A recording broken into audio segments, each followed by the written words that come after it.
Enjoy early access to ad-free episodes each week when you subscribe to Wedding Planning Podcast Premium in Apple Podcasts. Enjoy the show. Thank you so much, as always, for joining me today and spending a few moments with me talking all about your wedding. So you have found the perfect wedding dress. You've said yes to the dress after multiple trips out, multiple boutiques and stores. You have taken on and off what might feel like 100 or more dresses, and you finally found the perfect one. Congratulations! Choosing your wedding dress is a huge planning milestone, and I know it comes along with a ton of questions and, in many cases, a lot of stress, uncertainty, and a general sense of complete and total overwhelm. Today, we're going to review another ultimate guide, this time of all the things to be aware of after you have found and purchased your wedding dress. So today we're going to dive deep into alterations, including pricing, some money saving tips, a timeline of when to start the alterations process, and also some alternative options for having your dress altered if you need to. Today, we're also going to address pre-wedding weight loss and weight gain and how that impacts your next steps. We're going to explore styling and shapewear options like bras, corsets, compression garments, accessories, and finally, we're going to go over some really creative ways to preserve and or repurpose your wedding gown after the wedding is over. Sound good? We've got a lot to cover, so let's dive in. Okay, to get started, dress alterations are a really big deal, and we're going to spend quite a bit of time today talking about alterations because, number one, it is a really big deal. Already mentioned that. And number two, it's a somewhat mysterious topic that comes along with a lot of questions. And I want to just have a very thorough, demystifying conversation about alterations. So to get us started, I'm going to share a quote from Terry Hall, who's the fashion director of New York City's Kleinfeld Bridal. This is the salon that's featured on the show Say Yes to the Dress. I'm sure you've heard of it. And the quote is, "You can splurge on a pricey dress, but if it's not altered properly, it won't look any better than a gown that's a tenth of the cost." Take a moment to think that over and kind of let that sit in. It doesn't matter how much money you spend on the most gorgeous designer dress. If it doesn't fit you properly, none of that does any good. Let's review as just a place to get started. Let's talk about a timeline. So when to start with the alterations process and what that timeline looks like. Anywhere from 12 to 9 months before your wedding is a great time to start shopping. Now, when it comes to the alterations timeline, you have your dress. When do you go in for your first fitting, and how does that whole process get started? You'll typically begin with a first fitting about 2 months before your wedding, and then you will go back and have multiple other fittings, maybe 2 more, maybe 3 more, depends on a lot of different factors. We'll go into that. The last fitting will typically take place about 2 weeks before your wedding day. Again, this is variable. It depends case by case, body type by body type, dress by dress. So your first fitting 2 months before the wedding, you'll go back a couple more times. Final fitting about 2 weeks before the wedding. Now, at that fitting, what do you need to ask for, or what do you need to consider? I'm going to put you in the hands of the alteration specialist who you choose to work with. And we're going to go into a lot of options in the show. I'm sorry, I can't deluge you with all the information right away. So I'm going to try to pick this apart piece by piece and keep us as organized as possible. But you'll want to go into this first fitting with a lot of questions. You will want to make sure that you trust the person you are working with. I take it that you are not an alterations specialist, hence why we're talking about this in the first place. I'm not an alterations specialist either, just to put that out there. So you will want to trust the person you're working with and trust that they are going to give you the proper information that you need to make the right decisions and to get a dress that ultimately fits you perfectly on your wedding day. A question from a listener: how much can a tailor change an off-the-rack dress? This depends, and it's a question that you will ideally want to ask as you're trying on the dresses before you purchase it. But if you're in a situation where you have already purchased a dress, maybe secondhand, maybe you just got a really, really good deal on it and it needs some tweaking, it needs some reworking, you'll need to go in and have a fitting so that you can speak to the person who's doing the cutting, the sewing, doing the cutting, doing the sewing, doing the snipping, and you'll want to ask them what your options are in terms of how much they can change it. A general disclaimer here: it is always best practice to purchase a dress that naturally fits you really well to begin with. And then another just general tip is that it's always easier to alter smaller, to alter down, than it is to alter out. So in other words, it's easier to alter a dress that's too big for you down to smaller than it is to alter a dress that's too small for you up to make it bigger. The most common types of dress alterations, a really common one, is called a bustle or bustling. And questions came in: what is it? Do I need one? A bustle lifts your dress train up in the back to make it easier for you to walk around and dance. Now, the longer the train on your dress, the more folding and tucking and bustling will be needed. Ribbons, buttons, and or hooks are added along your dress train so that your dress train can be folded up or tucked up onto itself so that you can walk around and not have the train of your dress stepped on all night long. The bustle will be added according to your height.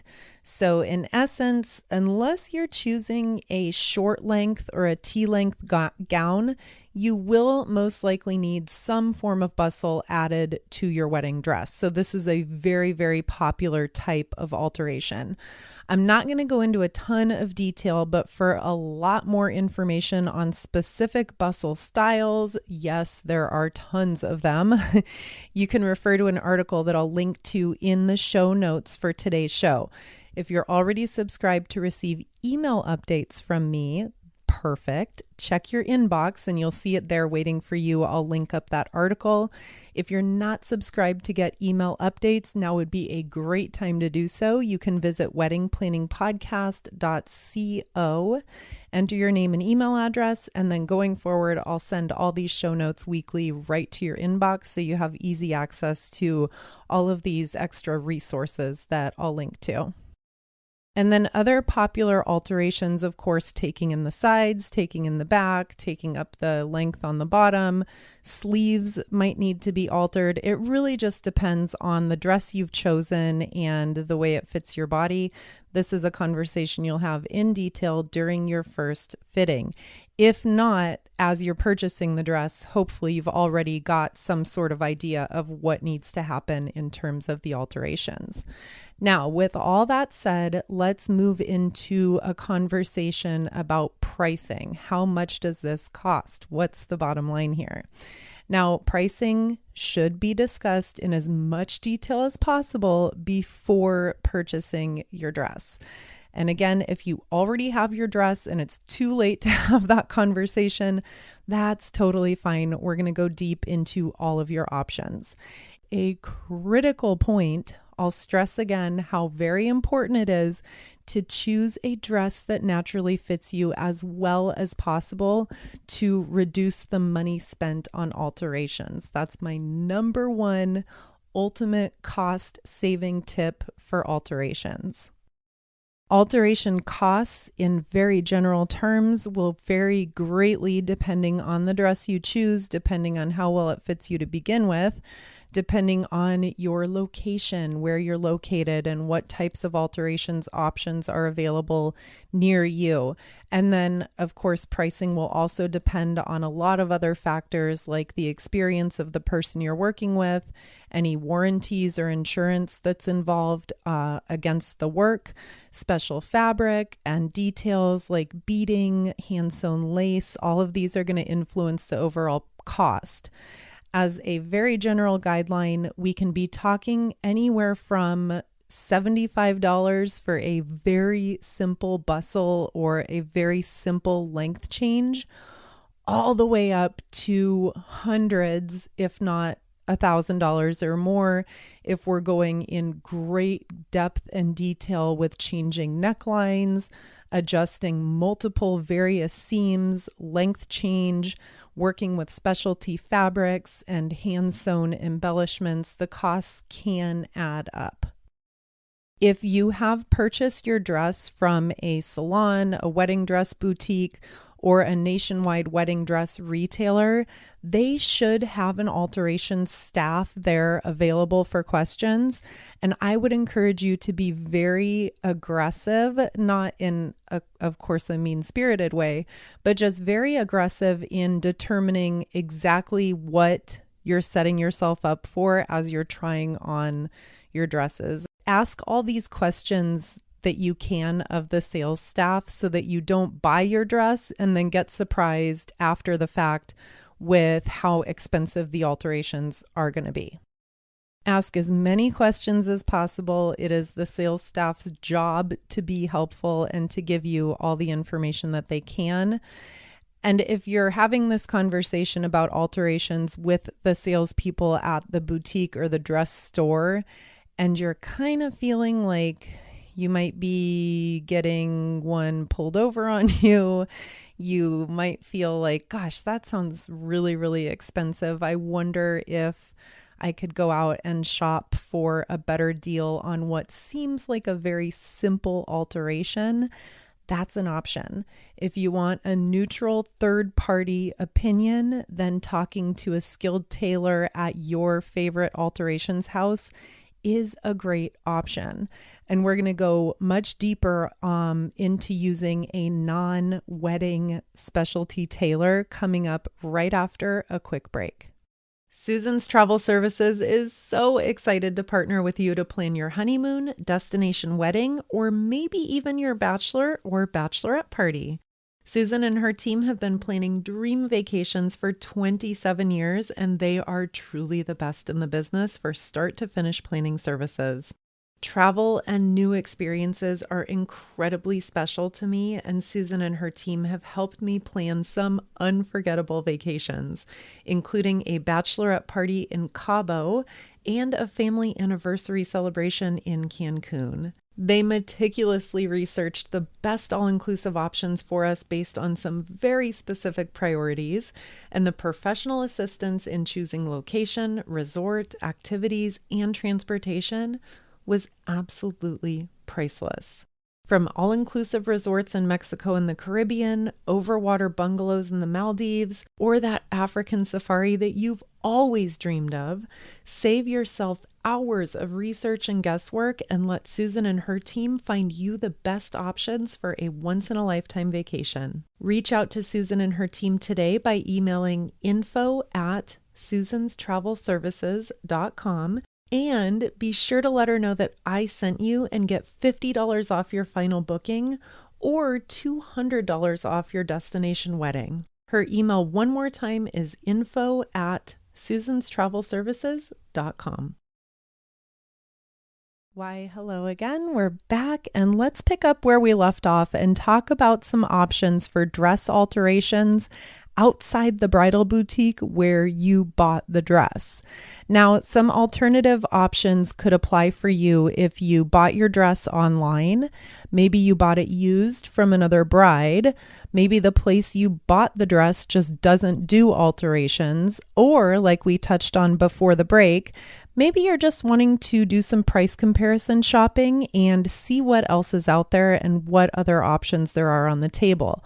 I am always in favor of doing some price shopping. So here are some guidelines if you want to kind of stray outside the realm of professional wedding alterations. Now, you are a very smart person and you're full of common sense. So I know that you're going to get this right away. Use your best judgment when considering who will alter your wedding dress. Now, if you invested thousands, $6,000, $8,000 in a designer wedding gown that's full of specialty hand beading and hand sewn lace, then you probably should not take your dress down the street to old Maurice the dry cleaner for alterations, right? This is pretty obvious. Now, that's an extreme example. I know there's a lot of gray area. On the flip side of that example, if you purchased your dress secondhand on eBay, or say you purchased an off-the-rack style for a couple $100 and it fits you great, except for some very, very minor adjustments. If that sounds like your situation, then your favorite tailor or alterations go-to might be perfect for the job. And that route might end up saving you some money over what a wedding dress professional alterations team would charge. So if this is something you want to consider and explore, some tips for you. Most importantly is to choose someone who you trust. I would not advise taking your dress into some random neighborhood dry cleaner that just has a fluorescent alterations sign blinking in the window. Do your research, have a conversation with the owner or the actual person who will be cutting and sewing your dress. Yes, that's sewing, not snowing. So you need to trust this person, okay? You're putting a lot of stake in them. Your wedding dress is, I don't need to tell you this, it's a big, big deal. And you don't want to have any unforeseen last minute disasters in terms of an alterations job, gone wrong. So do your research and choose someone who you trust. Definitely must take the dress to them to see in person with their own eyes so that they can determine what exactly needs to be done. Discuss all of your options before there are any price quotes, before anyone starts cutting or doing anything to that dress.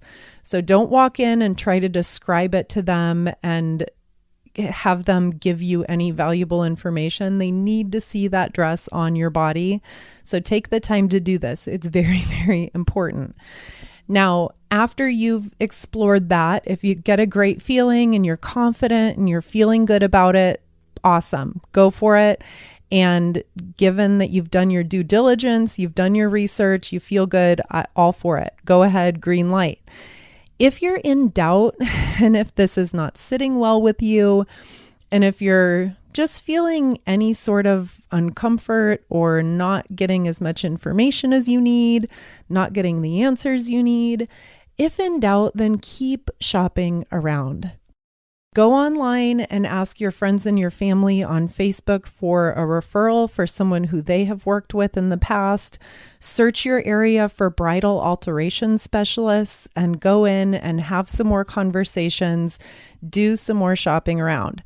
Cutting a corner to save $100 is not worth risking your wedding dress over. So use your best judgment, use your common sense. I don't want it to sound scary. I don't want to scare you off from exploring that as an option. Just be very careful and trust your instincts, and I trust that everything will be fine. Okay, switching gears to our next topic. You have your dress, you know who's going to alter it. Here's how to be prepared for your first fitting, your first appointment for that first round of alterations. Number one, you must have your exact undergarments that you're going to wear on the wedding day picked out, and you must bring them with you. You must wear them. And the same goes for your shoes. The height of your shoes will be critical in determining how much bustle needs to come up and the final length of your gown. And then the fit of those undergarments, those are going to be critical for overall sizing. We all probably can relate to the difference that a great bra makes versus not wearing a bra at all. So if you go to that first fitting not wearing a bra, but you plan on wearing a corset style bra under the dress, that's going to be a completely inaccurate fitting. So that's very, very important that you have all of those undergarments along with you, and that goes for shoes as well. Now let's touch on a money saving tip for the undergarments, the underwear, the bras. Shopping for this stuff at a normal department store or a discount store can save you a ton of money over buying it at the bridal boutique or dress salon where you're purchasing your dress. There's going to be a huge markup if you're buying this stuff from a wedding store. Places like Kohl's, Target, they have a huge selection of undergarments, compression wear, really great bras, and those are going to be a ton cheaper than if you buy them from the quote wedding dress store. Trust me. And then in terms of shoes, take a trip to a store like DSW is a good one. Those are here on the West Coast. I'm not sure if that's a nationwide retailer, but it stands for Designer Shoe Warehouse, DSW. Nordstrom Rack is another good one. Or you could even look online if you're comfortable with your size and maybe you're comfortable with a shoe brand that you really, really like. Buying online could be a great option as well. We're going to talk a little bit more about shoes later on in the show when we get to styling and accessories, so hang on for more about that. All right, so you're bringing your undergarments and your shoes to your first fitting. You'll also want to bring along someone or someones who you trust to be with you and ask any questions that you might forget, someone to have an eye on the backside, maybe places that you're not noticing or you're not seeing. So having someone with you is very helpful. This doesn't need to be 12 people. That could get overwhelming. That's too many cooks in the kitchen. I would recommend to start with your maid of honor, your mom, maybe your sister. Use your own intuition. You know what you're comfortable with. So be comfortable with the crew who's coming along with you and try to keep it small. Try to keep this group pretty tight. As you're trying on this dress and they're starting to pin and clip things, pay attention, trust your instincts and pay really close attention. How does it feel? How does the dress feel? Are the straps sliding down your shoulders? Is there any pinching under your arms? Do you feel like it looks too long or it looks too short maybe? Speak up, raise your hand, be vocal about this stuff. It is so important that we have a really, really good fit and that things are comfortable on you during the wedding day. So you're going to go through this fitting process maybe just once, maybe 2 or 3 times. Rinse and repeat however many times you need to get that dress fitting you perfectly. Now let's touch on the final fitting. This is the one that's going to take place about 2 weeks before your wedding day. And on that final fitting, some really important things to remember. Important to ask about last minute touch-ups on any wrinkles that you might need to take care of on the wedding day. Can you use a steamer? Can you use an iron? We'll touch more on this in just a few minutes down the road here on the show. Another important final fitting item to be aware of is to make sure that somebody there shows your maid of honor or your mom or your sister or whoever you designate. They need to know exactly how to bustle your gown. In most cases, it's not as easy as simply fastening a button and it's over. It can be very, very detailed and very in-depth. All those hooks and loops and ribbons can be a maze, trust me. So have your alterations consultant, whoever is there doing that final fitting with you, make sure that they demonstrate in detail exactly how to position everything when you bustle up your gown. And bonus tip, I would recommend having somebody take a video on a cell phone just in case you need to refer back to it on the wedding day. Again, it can be a maze of buttons, hooks, straps, so it's important that it's done properly. Otherwise, things will look off balance and won't look right after you bustle up your dress. And the next question is a listener who's curious to hear some styling options for non-traditional looks. So for example, no veil versus a veil, maybe wearing a cape or sleeves, a crown, headpiece, and then non-traditional shoe options like boots or pearly flats or casual flats or Converse. We've all seen this look, etc. So some advice for finding some styling options that you like. Of course, you can always start by browsing on Pinterest and taking a look at styling accessories that you're really drawn to. Your favorite wedding blogs, magazines, those will all have some great inspiration. A website like Etsy is also a great place to shop for custom veils, creative hair pieces, personalized jewelry, everything under the sun that you could ever imagine. Go to Etsy.com and head to their weddings section, and they have everything really broken out and really organized. They'll have a section on hair pieces, a section on veils, a section on jewelry. So it makes it really easy to kind of browse around and get inspiration and get some different ideas.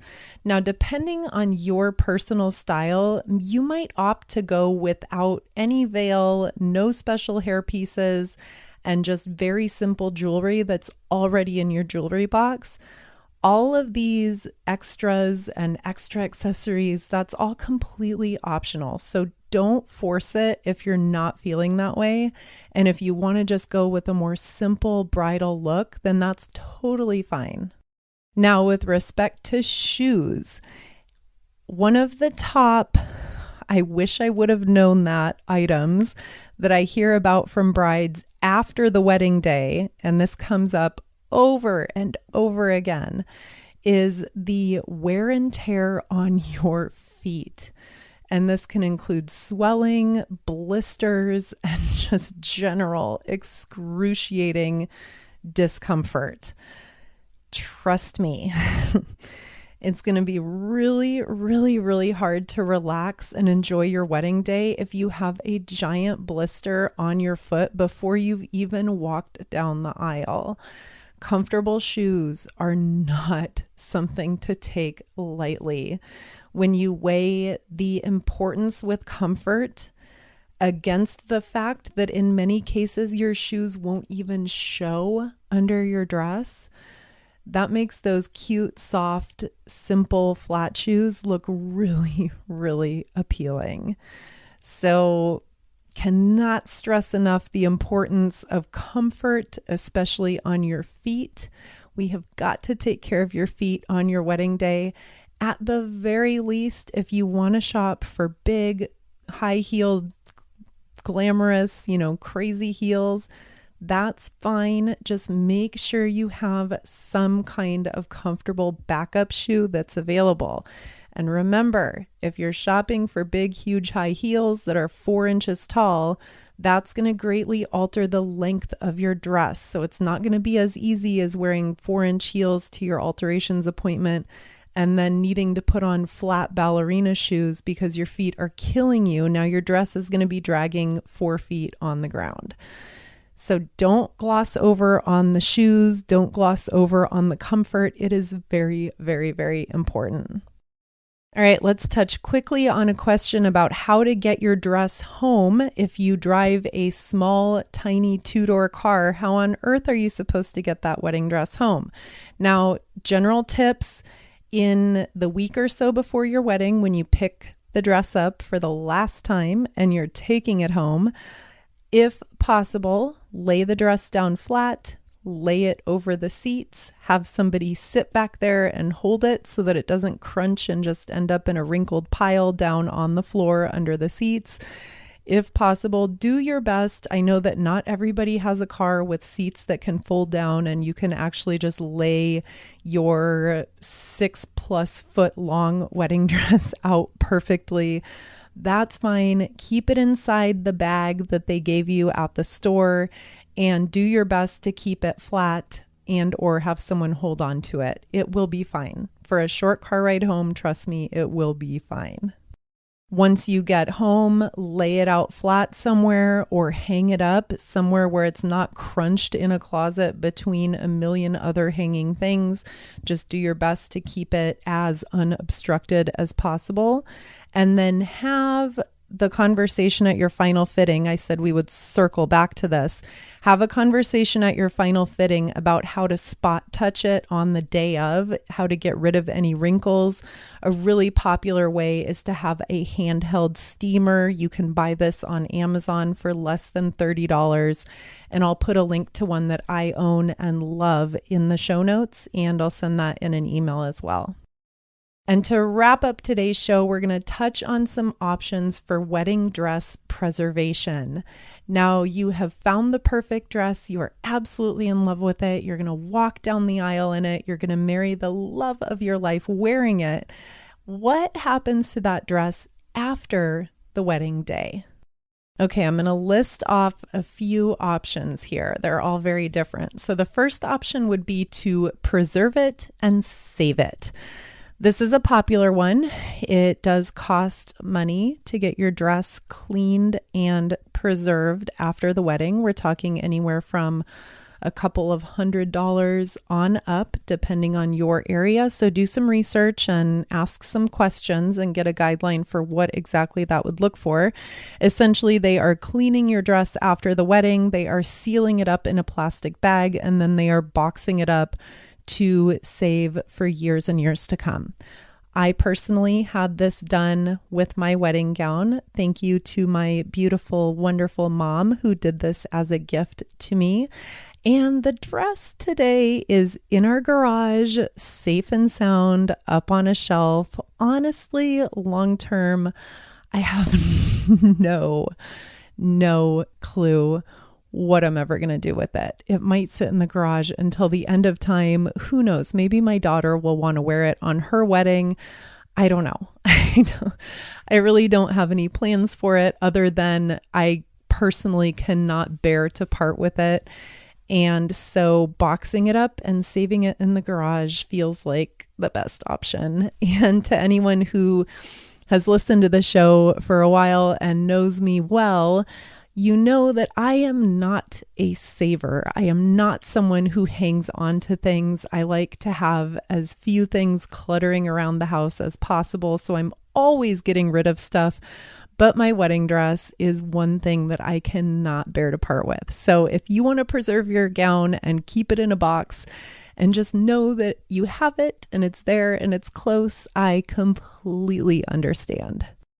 All right, option number 2 for what to do with your dress after the wedding would be to rework it, redesign it, turn it into something else. So a couple options: you could shorten it and turn it into a cocktail style dress that you could actually wear for future occasions. Depending on the style of your dress, that may or may not be an option. Another option would be to turn it into some sort of a quilt or something that you can display in your home, maybe a framed piece of art. You could use it to decorate your living areas. Again, depending on the style of your dress, that may be a good option for you. Another option would be to sell it. If you are not as emotionally attached to your wedding dress as I am, and you want to recover some of the cost and some of the investment that you made in it, then sharing that dress with another bride who's looking for an affordable dress to buy off an online website like Craigslist or eBay, that might be a fantastic option for you. Another good option, great option actually, would be to donate your dress to a charity, and there are a bunch of them out there.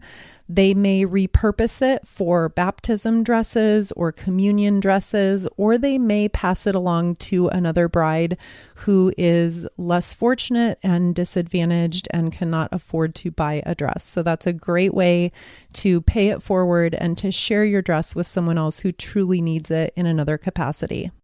And really quickly, not related necessarily to today's show, but donating bridesmaid dresses is also a great thing to do after the wedding. There's a wonderful charity that turns those into prom dresses for high school girls who cannot afford to go out and buy a dress. So that's another great way of sharing that with someone who can absolutely need and use it in the future. And then the last really creative, pretty offbeat option for what to do with your dress after the wedding would be a, quote, trash the dress photo shoot. And these were really, really popular for a while. I'm sure people still do this, but I used to see it all the time on social media and on websites and such. So this is where you take your dress, you put it on, you hire a photographer, and you do a post-wedding shoot where you're doing something completely crazy in your dress. So for example, you go out and play paintball, you have a mud fight, you jump in the ocean wearing it. There are endless varieties of ways that you could wear that dress and have a fun photo shoot. And the bottom line being, at the end of that photo shoot, the dress is completely ruined. You've had one last hurrah with it and celebrated. The dress is gone. Definitely not for everyone. I don't have the guts to do that, but if you do, it could make for some really, really fun photos. And with that, I will let you go. Thank you so very much for being here with me today. I'll talk to you again next week, same time.